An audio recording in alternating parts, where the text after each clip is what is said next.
नमस्कार, बहुत स्वागत है आप सभी का सुदर्शन न्यूज पर। मैं हूं आपके साथ संभव गुप्ता। बात होगी कर्नाटक विधानसभा चुनाव की। कर्नाटक में विधानसभा चुनाव के सिर्फ 3 दिन बचे हैं और ऐसे में राजनीतिक पार्टियों ने प्रचार के लिए पूरा जोर लगा दिया। पार्टी में कई लोगों का मानना है कि 29 मई को शुरू हुई प्रधानमंत्री नरेंद्र मोदी की रैली और रोड शो ने उनके कार्यकर्ताओं को ऊर्जा से भर दिया और पार्टी के पक्ष में गति पैदा कर दी। चुनावों में भाजपा ने आईटी सिटी में विशेष रूप से अच्छा प्रदर्शन नहीं किया था और पार्टी ने राज्य में 104 सीटों पर जीत हासिल की थी, जो 224 सदस्यीय विधानसभा में 113 के बहुमत से काफी कम थी।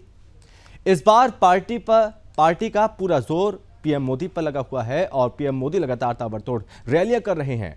मोदी की लोकप्रियता के अलावा पार्टी अपनी सोशल इंजीनियरिंग, अनुसूचित जाति, अनुसूचित जनजाति और अन्य पिछड़ा वर्ग के लिए आरक्षण में वृद्धि, सत्ता विरोधी लहर को मात देने के लिए नए चेहरों को टिकट और डबल इंजन सरकार के लाभों पर जोर दे रही है। बीजेपी हारने का जोखिम नहीं उठा सकती है, तो वहीं ये एक ऐसा चुनाव है जिसमें कांग्रेस भी इस चुनाव को कैसे भी करके जीतना चाहती है और जेडीएस अपनी जमीन पर टिके रहने के लिए लड़ाई लड़ रही है। पार्टियों की तरफ से अंतिम समय में धक्का मुक्की में तीव्रता और हताशा साफ तौर पर दिखाई दे रही है, जो कुछ भी मौका नहीं छोड़ रहे हैं। आज इसी पर करेंगे चर्चा, लेकिन उससे पहले आपको एक रिपोर्ट दिखाते हैं।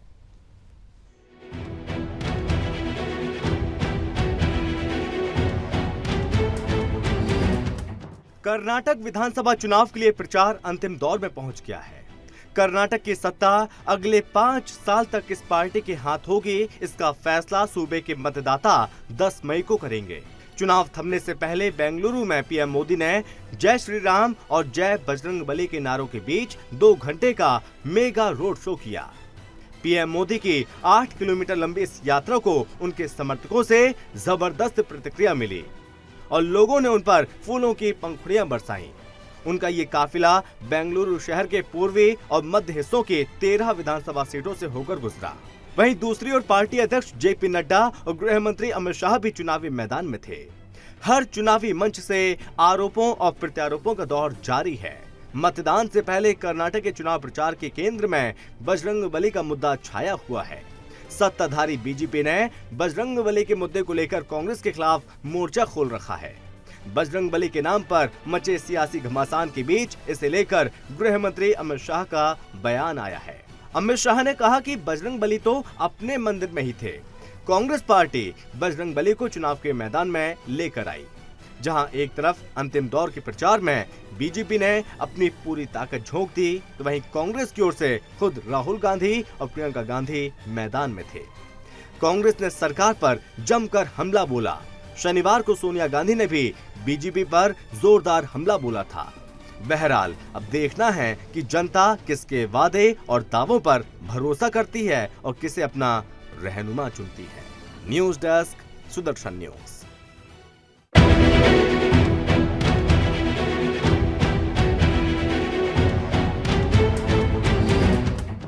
पूरे कर्नाटका को विश्वास देना चाहता हूं, असली गारंटी देना चाहता हूं कि आपने मुझे जो प्यार दिया है, आपने मुझे जो आशीर्वाद दिया है, मैं कर्नाटका का विकास करके आपको ब्याज समेत लौटाऊंगा। पूरा चुनाव बजरंग के नाम पर चला गया है। मैंने कहा कि बजरंगबली तो अपने मंदिर में ही थे। एक कांग्रेस पार्टी बजरंगबली को चुनाव के मैदान में ले आई है, अब उनसे लड़ते नहीं बना है। मित्रों, एक कांग्रेस पार्टी की तुष्टीकरण की नीति, जिसने सालों तक प्रभु श्री राम को ताले के अंदर बंद कर रखा और अब वो बजरंगबली का अपमान करने पर तुले हैं। प्रधानमंत्री जी, कर्नाटका में अगर आतंक है तो आपकी 40% की सरकार का आतंक है, जो लोगों को लूट रही है।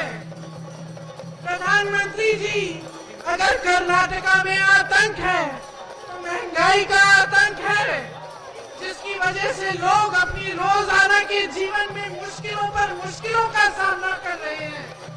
प्रधानमंत्री जी, अगर कर्नाटका में आतंक है तो बेरोजगारी का आतंक है कि 2.5 लाख सरकारी पद आपकी सरकार ने खाली रखे हैं।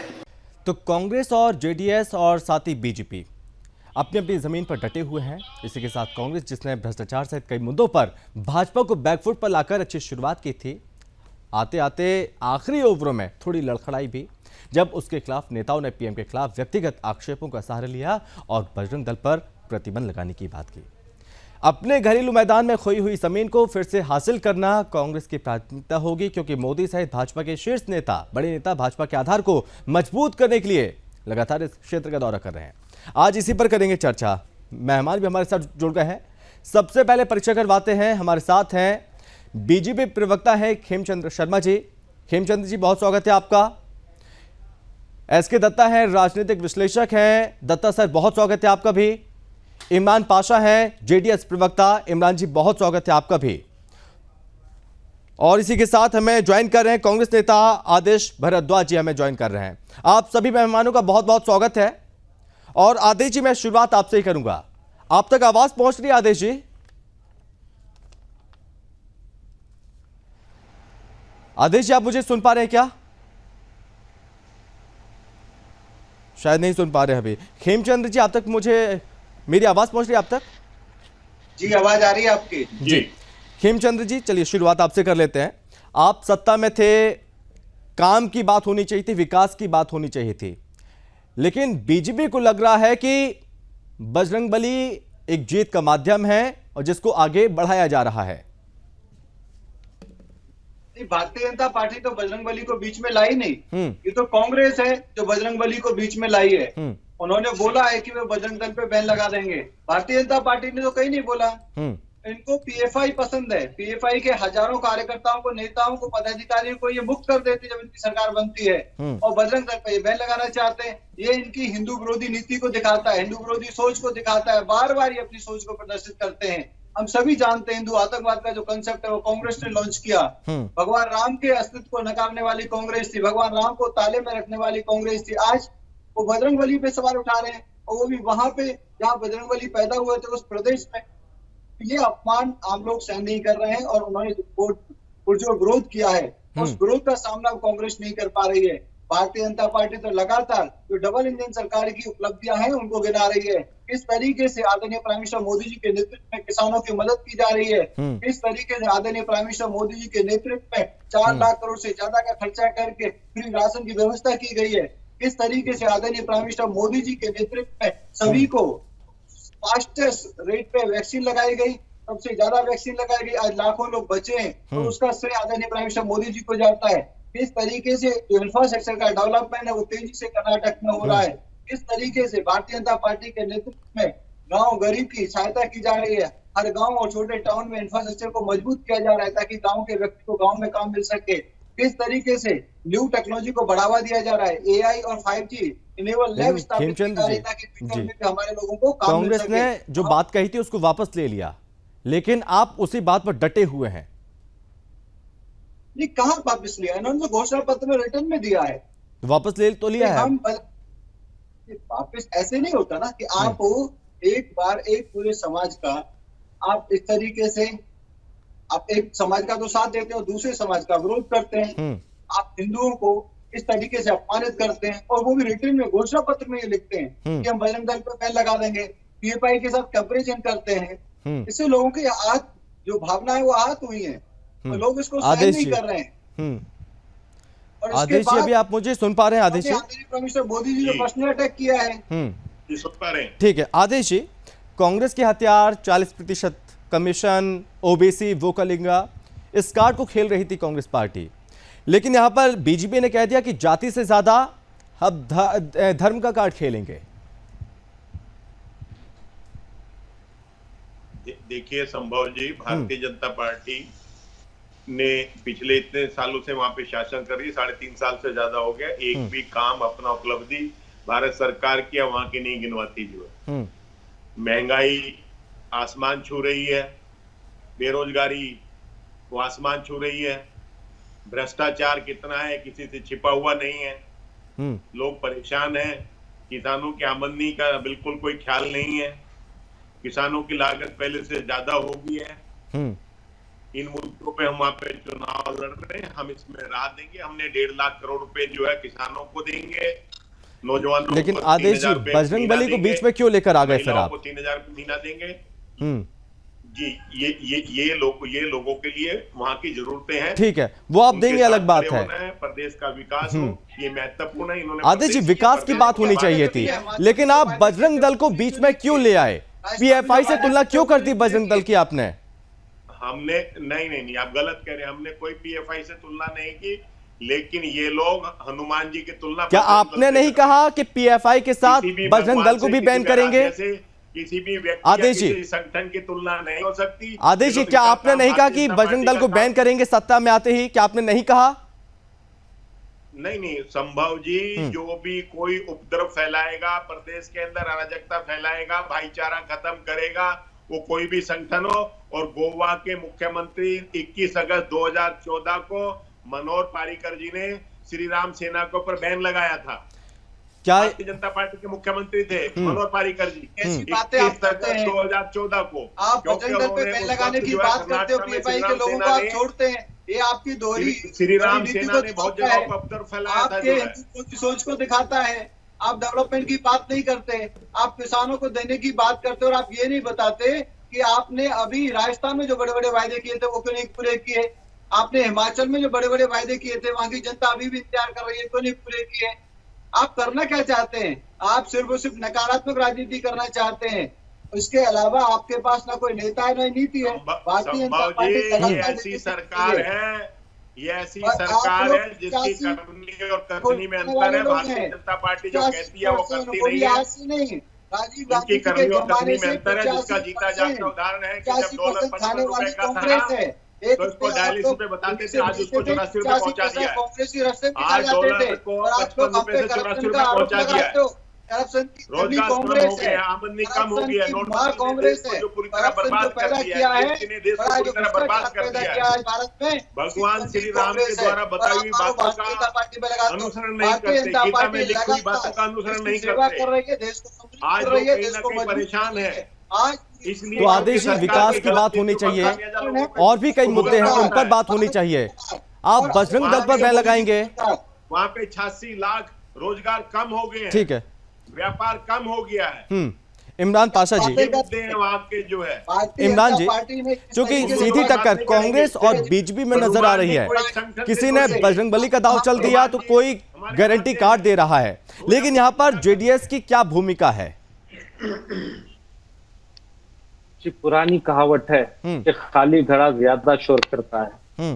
ना तो इन लोगों के पास कोई काम करने का कोई मौका, ना ही इन लोगों ने कोई काम किया है। इन्हें बीजेपी को भी हुकूमत में कर्नाटका के लोगों ने देखा, कांग्रेस को भी हुकूमत में देखा। ना ही इनके पास ऐसा कुछ काम किया हुआ प्रमाण है कि जिसके आधार पर ये इस बार के चुनाव में लोगों के पास जाके वोट मांग सके, और ना ही आने वाले दिनों के लिए इनके पास कोई ऐसा मुद्दा है जिस पर ये बात कर वोट मांग सके।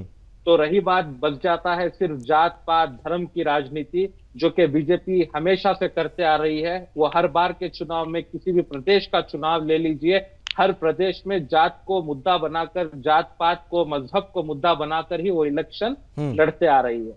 और रही बात कर्नाटका की आवाम, ये बेहतरीन तरीके से जानती है कि जो लोग बस चुनाव के प्रचार में इतनी तरह से, इस तरह से लड़ रहे हैं, झगड़ रहे हैं, जो कि कर्नाटका के अमनो अमान बर्बाद कर रहे हैं, अगर इन दोनों में से कोई एक पार्टी भी मेजॉरिटी में अगर यहाँ पर आ गई तो इसी तरह कर्नाटका का माहौल बिगड़ता रहेगा।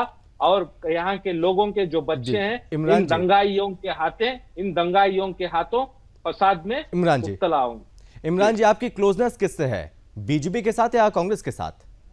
देखिए, इस बार के चुनाव में हमारे लीडर कुमार स्वामी जी ने कह दिया है कि हम ना ही किसी का समर्थन करेंगे और ना ही किसी का साथ देंगे। हम पूर्ण बहुमत में, हमारा जो मिशन 123 है, सिर्फ उस मिशन को आगे रखते हुए हम काम कर रहे हैं। और जो हमारा मैनिफेस्टो है, जो कर्नाटका में हम काम करने जा रहे हैं, वो इनकी तरह आए दिन हम बदले नहीं है, या एक हफ्ते, 2 हफ्ते, 3 हफ्ते पहले नहीं किए हैं। 1 साल से यहाँ पर हमारा मैनिफेस्टो रेडी है, जो कि हम पंचरत्न योजना कहते हैं, जिसमें हर एक को घर घर बनाकर दिया जाएगा, गरीबों को घर दिया जाएगा, और हर कॉन्स्टिट्यूंसी में एक हाई क्लास हॉस्पिटल बनाया जाएगा। एलकेजी से लेकर सेकेंड पीयूसी तक बच्चों को मुफ्त स्मार्ट क्लास में तालीम दी जाएगी, एजुकेशन दिया जाएगा। और इस तरह के बहुत सारे मुद्दे हैं जिसके ऊपर हम 1 साल से काम कर रहे हैं, ठीक है। और जेडीएस कर्नाटका के अंदर एक ऐसी वाहिद एक लौती पार्टी है जो हर जात हर तबके को, और रही बात तो ये बैन की बात कर रहे हैं, जेडीएस हर उस पार्टी का समर्थन करती है जो हर उस ऐसे संगठन को बैन कर रही है जिसकी वजह से लोगों के जिंदगी बर्बाद हो रही है, लोगों को तकलीफ हो रही है। हमें हमारी पुलिस पर भरोसा है, हमें हमारी आर्मी पर भरोसा है, हमें ऐसे कोई संगठन की जरूरत नहीं है। मैं यहाँ पर आपको एक बात क्लियर कर दूं, वो संगठन या फ्रंट किसी जात तबका मजहब से बिलोंग करता हो, हमें कोई इससे मतलब नहीं है। कोई भी संगठन कश्मीर से लेकर कन्याकुमारी तक जो ऐसे संगठन हैं तमाम को बैन होने चाहिए जिनकी वजह से लोगों में अफरा तफरी का माहौल फैलता है। दत्ता जी, लेकिन इमरान जी, क्या आप कांग्रेस के स्टैंड के साथ आप हैं क्या कि बजरंग दल को बैन कर देंगे? हम बोल रहे हैं कि सिर्फ दल ही, कोई भी फ्रंट हो, कोई भी दल हो, जिसको देखिए ये हमारा फर्ज बनता है, हम लोकतंत्र में रहते हैं। चलिए जेडीएस का स्टैंड क्लियर कर दीजिए, क्या बजरंग दल पर क्या आप कांग्रेस के साथ सहमत है क्या? मैं मेरे लीडर की बात रख रहा हूं आपके यहाँ पर, मैं बोल रहा हूं कोई भी संगठन अगर आरोपी पाया जाता है, ठीक है, अगर वो संगठन के लोग आरोपी पाए जाते हैं उस संगठन को बैन होना चाहिए, कोई भी संगठन हो। मैं यहाँ पर नाम नहीं लेना चाहता ताकि किसी की आस्था को ठेस पहुंचे। ठीक है दत्ता जी, बीजेपी बजरंगबली का दांव खेल रही है, कांग्रेस पार्टी 40% भ्रष्टाचार का दांव खेल रही है। क्या आपको लगता है कि सही मैसेज वास्तविक में जनता तक पहुंच रहा है, सही संदेश? किससे सवाल है ये? दत्ता जी, अब तक आवाज पहुंच रही है? जी अभी सुन पा रहा हूं। जी दत्ता जी, आपसे ही सवाल है, सवाल पूछिए। क्या सही संदेश कर्नाटक की जनता तक पहुंच रहा है अभी?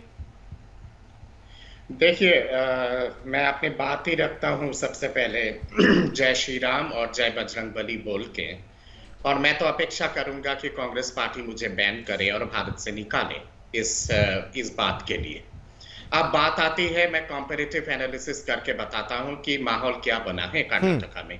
शुरुआती तौर पे कांग्रेस बेशक अपर हैंड पे थी कर्नाटका में और बहुत अच्छी तरह से कैंपेन चला रही थी कांग्रेस पार्टी, और इस हिसाब से अगर अंत तक चला के जाती तो शायद सत्ता हासिल कर लेती कर्नाटका में।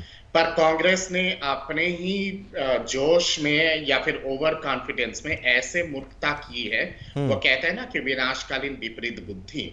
इनका जो मैनिफेस्टो है, इनका मैनिफेस्टो इतना श्रृंगार किया गया है उस पे माइनॉरिटी अपीसमेंट को लेके 4-5 महत्वपूर्ण चीजों का खुलासा कर देता हूं, पर 4-5 महत्वपूर्ण बिंदु। सबसे पहले इनके मैनिफेस्टो में इन्होंने कहा है कि जो गौ सुरक्षा कानून जो है उस पे ये लोग समीक्षा करेंगे अगर सरकार में आते हैं। दूसरी बात इन्होंने कहा है कि एंटी कन्वर्शन बिल जो है, जो कर्नाटका असेंबली ने जो पास किया है, एंटी कन्वर्शन कानून जो है, एंटी कन्वर्शन कानून को वापस लेंगे कर्नाटका में अगर सरकार में आते हैं। तीसरी बात इन्होंने कही कि तमाम जितने सारे संगीत जितने सारे संस्थाएं हैं और उस पे बजरंग दल का विशेष करके उल्लेख किया है, और कहा है कि अगर हम लोग वापस आते हैं तो सीधे वे में इनके जो कन्नड़ में जो इनका जो मैनिफेस्टो है और उसके साथ साथ इंग्लिश में जो मैनिफेस्टो है, दोनों मैनिफेस्टो में इन्होंने प्रतिबंध लगाने की बात की है बजरंग दल पे। और बजरंग दल को कहीं ना कहीं पे एक जो बैंड संस्था है पीएफआई, राष्ट्रीय परिपक्ष में जो बैंड है भारत सरकार के माध्यम से, उसके साथ कंपेयर किया है। पीएफआई पूरा दुनिया जानती है और भारत सरकार क्या बैन लगाने का मेन मकसद ही था कि ये एक आतंकवादी संगठन है। तो एक आतंकवादी संगठन जो ऑलरेडी बैंड है उसको आप कैसे बैन करेंगे, पहली बात। दूसरी बात यहाँ पे ये है कि बजरंग दल के ऊपर आज तक कहीं पर भी किसी तरह का लीगली कोई भी प्रमाण साबित नहीं हुआ है कि वो लोग किसी भी तरह के एंटी सोशल एक्टिविटीज में लिप्त है। कहीं पर भी इस तरह का कोई आरोप नहीं है और लीगली कहीं पर भी साबित नहीं दत्ता जी, मुझे याद आता है कि 1992 में एक बार कांग्रेस ने बैन भी लगाया था, उस वक्त भी बजरंग दल पर कुछ मिला नहीं था कि इसको बैन कुछ बरकरार मिला रखा नहीं जाए। था और कोर्ट ने वापस किया था। हाँ, ये जो लगातार जो कांग्रेस पार्टी शगुफा छोड़ती है, आरएसएस एक सांप्रदायिक संगठन है और आरएसएस के तमाम एफिलिएट्स जो है वो सांप्रदायिक संगठन है। 3 बार इन्होंने बैन लगाया था। 1948 में बैन लगाया, फिर उसके बाद मिसेस 2014 को बैन लगाया, मिसेस इंदिरा गांधी ने बैन लगाए और उसके साथ साथ फिर नरसिम्हा राव की सरकार ने बैन लगाए आरएसएस के ऊपर और तमाम आरएसएस के एफिलिएट संस्थाओं के ऊपर। पर तीनों बार माननीय सुप्रीम कोर्ट ने बैन वापस किया, ये कहते हुए कि जो दलीलें दी गई है वो दलीलें सीधा सीधा लीगली झूठा है, कोई प्रमाण नहीं है। ये सुप्रीम कोर्ट की ऑब्जर्वेशन रही है। और सुप्रीम कोर्ट के कॉन्स्टिट्यूशन बेंच जो 12 न्यायाधीशों का बेंच होता है, जिसपे किसी तरह का समीक्षा नहीं हो सकता है, आदेश जी, 12 न्यायाधीश वाला बेंच पहले भी बैन लगा चुके, फिर भी बैन लगाने की कोशिश करेंगे। लगाई थी प्रतिबंध को वापस की थी जो कांग्रेस ने लगाई थी। 2014 को मनोहर पारिकर जी ने श्री राम सेना पे बैन लगाया था। श्री राम सेना पे कोई प्रतिबंध नहीं लगाया गया था। आप यहाँ पे सीधा सीधा झूठ बोल रहे हैं। आप मनोहर पारिकर के सरकार ने केवल कहा था कि श्री राम सेना को रैली करने की इजाजत नहीं दी जाएगी, ये केवल कहा गया था। प्रतिबंध मनोहर पारिकर की सरकार ने श्री राम सेना पे नहीं लगाया था। आप झूठ बोल रहे हैं, क्योंकि पहली बात यह है कि संवैधानिक दृष्टिकोण से कोई भी प्रदेश सरकार किसी भी संस्था के ऊपर बैन नहीं लगा सकती है। संविधान को जाके पढ़िए, आप संविधान को पढ़िए। संविधान के हिसाब से किसी भी प्रदेश की सरकार किसी भी संस्था पे बैन नहीं लगा सकती है। मनोहर पारिकर के सरकार ने राम सेना को रैली करने से मना किया था, बैन नहीं लगाया था। इसलिए सफेद झूठ मत बोलिए यहाँ पे। अरे आप लोग तो इतने गिर गए हो कि बजरंग बली पे आप लोग बैन लगाने की बात कर रहे हो और इसीलिए आज आप लोग छुप के भाग रहे हो और शगुफा छोड़ रहे हो। तो क्या बजरंग दल पर बैन लगाने के बाद आप लोगों को रोजगार दे देंगे आदेश जी? मंदिर बनाएंगे बजरंग बली के। आदेश जी, बैन के बाद आप लोगों को रोजगार दे देंगे? जब लंका पे लंका को बजरंग बली ने, अरे आदेश जी, आप समाज में बंटवारा करने की कोशिश कर रहे हैं क्या? 10 तारीख को जो घिनौना काम तुष्टीकरण की राजनीति मत करिए यहाँ पर। बजरंग बली के आस्था के ऊपर प्रतिबंध लगाने की जो कोशिश और हिम्मत आप लोगों ने की है,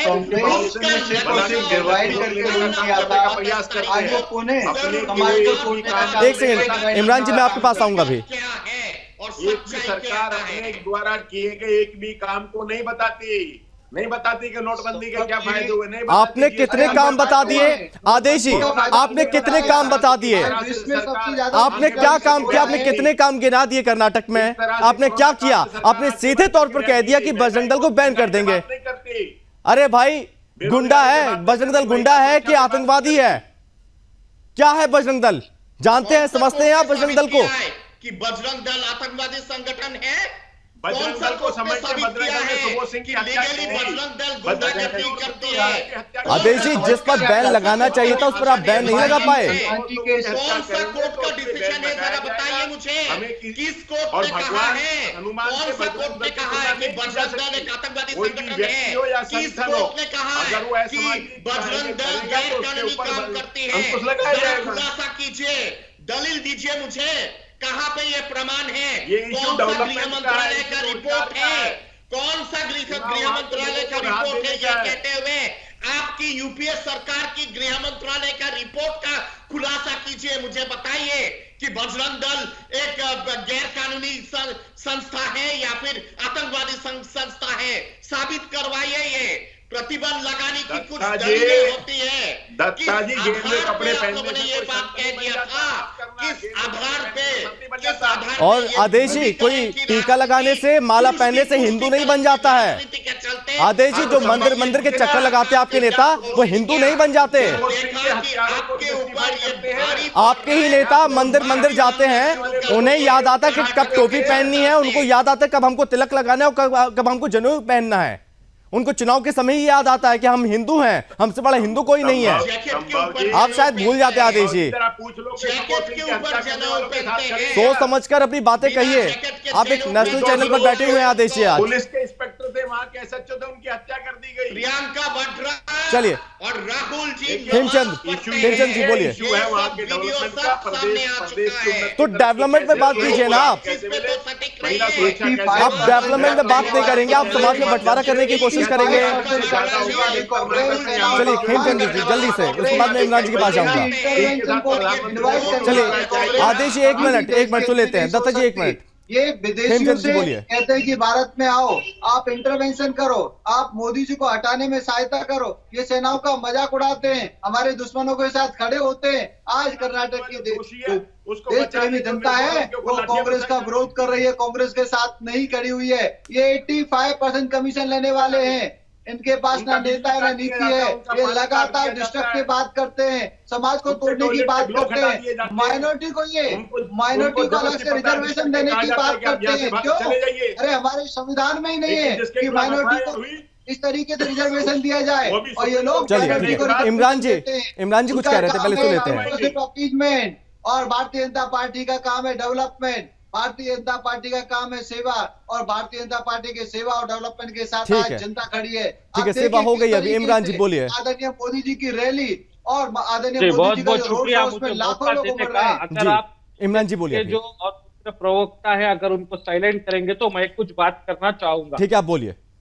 देखिए, सबसे पहले मैं यहाँ पर जेडीएस का प्रवक्ता हूं, लेकिन उससे पहले मैं एक कर्नाटका को रिप्रेजेंट करने वाला कन्नडिगा हूं। ठीक है, और मैं जहां तक मैं समझता हूं कि यहाँ पर जितने भी पैनलिस्ट है उनमें से कोई भी कर्नाटका के लोग नहीं है। ठीक है, और जितना कर्नाटका के बारे में मैं जानता हूं, जितना कर्नाटका की राजनीति के बारे में मैं जानता हूं, और जितना कर्नाटका के लोगों के अच्छे और भले के बारे में मैं सोचता हूं, शायद ही कोई लोग सोचेंगे। तो आपकी तो अब तक सरकार बन चुकी होती। जी, मैं वही बोल रहा हूँ। इस बार आने वाले दिनों में पूर्ण बहुमत में जेडीएस की सरकार आएगी, लेकिन जेडीएस की सरकार आने से पहले इन लोगों ने जो कर्नाटका के साथ बीजेपी के बारे में बात करता हूं, ये बोल रहे हैं कि कांग्रेस को इनके कोई नेता नहीं है। तो मैं इनको पूछना चाहता हूं, क्या बीजेपी का ऐसा कोई नेता नहीं है जिसका फेस रखकर आप वोट मांग सके? क्या मोदी जी को यहाँ पर आना जरूरी था? क्या योगी जी को आना जरूरी था? क्या अमित शाह जी को आना जरूरी था? क्योंकि भारतीय जनता पार्टी परिवार की तरह काम करती है। भारतीय जनता पार्टी में जब इलेक्शन होता है तो सब लोग काम करते हैं। हमारे पास नेता है, आपके पास क्रेडिबल नेता नहीं है। एक मिनट पार्टी के पास इलेक्शन चल रहा है, यहाँ की अपनी एक सवाल है, यहाँ की अपनी एक भाषा है। मुझे बात क्लियर कर लेने दीजिए। यहाँ की अपनी एक संस्कृति है, यहाँ की अपनी एक भाषा है। जब इनके लीडर, जब इनके नेता लोग यहाँ के चुनाव के लिए जो मैनिफेस्टो अनाउंस करते हैं, क्या वो कन्नड़ा में अनाउंस नहीं कर सकते? जब कर्नाटका में रहने वाले लोग जो कन्नड़ा बोलते हैं, समझते हैं, सुनते हैं, अगर उनको ये कर्नाटका में अपना मैनिफेस्टो नहीं पहुंचा सकते तो इन लोगों को कन्विंस कैसे कर सकते हैं? और दूसरी बात, क्या यहाँ मोदी जी बीजेपी के प्रधान हमारे नेता है, बड़े नेता हैं, मणिपुर जल रहा है, मणिपुर में आग लग रही है, हमारे मोदी जी यहाँ पर कैंपेन करते हैं। दिल्ली में इमरान जी एक सवाल है आपसे, और अमित शाह जी यहाँ पर सुन लेते हैं पहले। इमरान जी आप मुझे सुन लो पहले। इमरान जी एक मिनट, हेमचंद्र जी एक मिनट, हेमचंद्र जी एक मिनट। इमरान जी आप तक आवाज पहुंच रही है ना? जी पहुंच रही है, बताइए। इमरान जी, आप बीजेपी पर धर्म का कार्ड खेलने का आरोप लगा रहे हैं, क्या आप जाति का कार्ड जेडीएस नहीं खेल रही है? नहीं, आप हमारे इस बार तो फिर आप ही लोग तो कह रहे हैं कि देवगौड़ा इस समुदाय से हैं, देवगौड़ा लिंगायत से हैं, देवगौड़ा वोकलिग्गा से हैं, जाति कार्ड तो आप ही लोग खेल रहे हैं यहाँ पर। मेरी बात सुनिए। इस बार के जो हमारे कैंडिडेट्स हमने अनाउंस किए हैं, अराउंड 211 जो कैंडिडेट्स हमने अनाउंस किए हैं, आप उस कैंडिडेट की लिस्ट को जो है उठाकर देखें। अगर आपके पास नहीं है तो मैं व्हाट्सएप कर देता हूं, आप उसमें देख सकते हैं कि हर जात, हर समुदाय के लोगों को हमने एक इस बार के चुनाव में हिस्सा लेने का मौका दिया है। जेडीएस की पार्टी में सिर्फ सेक्युलर नाम नहीं है, सिर्फ पार्टी के लेबर में नहीं है, जेडीएस की सोच में और वो हर लोगों को लेकर। एक आखिरी कमेंट आपसे इमरान जी, अगर सीटें कम आती है कांग्रेस और बीजेपी के पास, एक आखिरी कमेंट, क्योंकि वक्त की कमी है सर। लगता है अगर आपको लगता है कि बीजेपी हम पर जाति का, धर्म का कार्ड नहीं खेल रही है, तो इन लोगों को मैं इसको नहीं भूल सकता मैं, क्योंकि कार्ड आप भी खेल रहे हैं। एक आखिरी सवाल इमरान जी, एक मिनट इमरान जी, अगर बीजेपी और कांग्रेस में से कोई जीतता है, सीटें कम पड़ती हैं, तो क्या इस बात की सिक्योरिटी दे सकते हैं कि ना आप कांग्रेस के पास जाएंगे ना आप बीजेपी के साथ आएंगे? इस बार हमारी पूरी उम्मीद है, ये जो भी आंकड़े दिखा रहे हैं, सर्वे दिखा रहे हैं, ये पैसों से खरीदे हुए सर्वे है, ठीक है।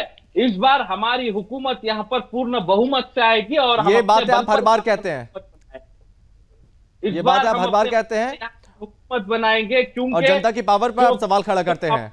ठीक है, जो हमारे घर की परेशानी है वो हमसे बेहतर कोई नहीं। वक्त की कमी थी, यहीं पर रुकना चाहूंगा। बहुत धन्यवाद इमरान जी, आपका भी, आदेश जी आपका भी, दत्ता जी आपका भी, और खेमचंद्र जी आपका भी बहुत धन्यवाद इस चर्चा में शामिल होने के लिए। तो कर्नाटक में सबसे कठिन चुनावी लड़ाई में से एक के लिए प्रचार चरम पर पहुंच गया और सोमवार की शाम जब तक राज्य बुधवार को होने वाले मतदान से पहले साइलेंट मोड में आ जाता है, तब तक माइक के शांत होने की संभावना है और मतदाताओं के मतदान केंद्रों तक पहुंचने तक जोरदार प्रयास और बैकरूम पैंतरेबाजी चलती रहेगी। हालांकि कांग्रेस आक्रामक होती दिख रही है और अपनी रणनीति पर काम भी कर रही है। हालांकि ये देखा जाना बाकी है कि क्या ये रणनीति ठीक से काम करेगी या नहीं। इस चर्चा में बस इतना ही। आप बने रहिए सुदर्शन न्यूज के साथ। जय हिंद।